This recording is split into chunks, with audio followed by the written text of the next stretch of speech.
G'day guys, Sammy Hitzky here. Today I'm going to show you one of the most simple rigs you can use, and that's the floatlining rig.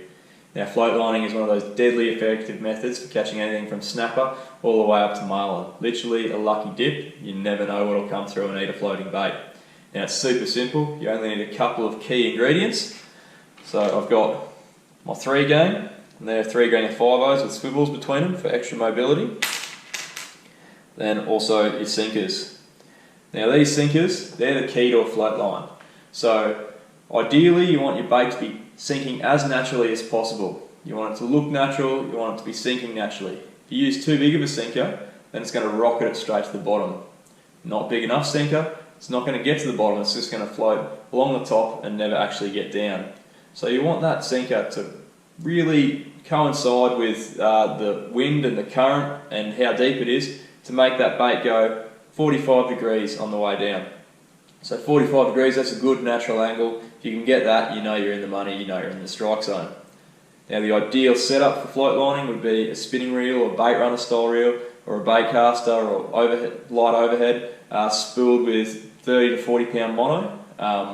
That would be ideal. You can tie your rig in the line, you don't need any leader or anything. Just tie it in the line, flick it out the back and slowly float it down. If you're like me, however, I don't have a reel just solely spooled with mono, so I can use braid. You can get around that by using a long bit of leader, so 2 to 3 metres a leader, 30 or 40 pounds, same sort of line class, and that acts as your mono buffer. So it's super simple. I'll show you how to tie it up. It's not going to take long, so don't blink, otherwise you'll miss it. So we'll tie it on leader for the sake of the show.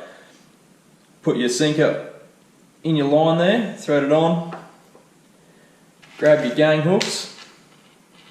Now I'm going to use a uni knot to connect my gangs, but you can use a blood knot or any other leader to hook knot you like to use. If you do need a hand with these knots, be sure to check out some of our other videos. There's plenty of knot tutorials on here as well.